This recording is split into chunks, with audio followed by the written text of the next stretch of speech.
Unbeknownst to the Japanese, among the Shermans that landed on the island were 8 new flame Shermans. They were kept in reserve for the first 24 hours because they were precious, irreplaceable assets, and on the morning of the next day, they went into battle. The first was deployed to assist pinned-down Marines near Motoyama Airfield. Flame Sherman 431 advanced to within about 100 yards of a pillbox and opened fire. A Japanese 47mm anti-tank gun fired and hit the Sherman, but the shell bounced off, while the tank sprayed a 15-second burst over its position until it was completely engulfed in flames, allowing the Marines to continue their assault. Within 6 hours, all 8 Flame Shermans were in action, spraying one pillbox after another with fire and horrifying Japanese defenders, many of whom began abandoning their positions in panic once the American tanks got close. This was still only the beginning, as the battle grew fiercer each day. The Marines finally had a weapon that could destroy stubborn fortifications that had resisted even the heaviest naval bombardments, and the effects were horrifying. Flame tank crews were often so close to their targets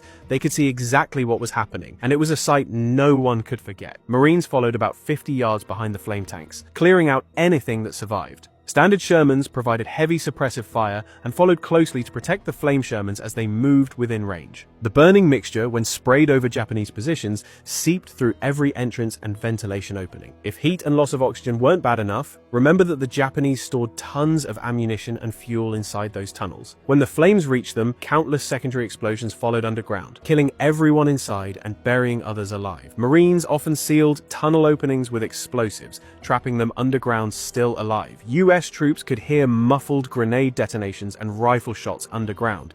You can guess what those were. Even elevated positions weren't safe, as flame tank crews angled their tanks on uneven terrain to fire above the usual elevation limit of their projectors, reaching the tops of cliffs where Japanese defenders thought they were safe. There was even an instance where Japanese soldiers jumped off cliffs under flamethrower attack to avoid being burned alive. Shock and panic ran through the Japanese defenders. Their usual 47mm anti-tank guns weren't doing much against a Sherman's frontal armor, but they would find a way to fight back, one as disturbing as the flame tanks themselves. Japanese soldiers began using desperate tactics, running at American tanks with explosives strapped to their bodies, sacrificing themselves to save others. Although most never reached the tanks because of close protection around them, some did.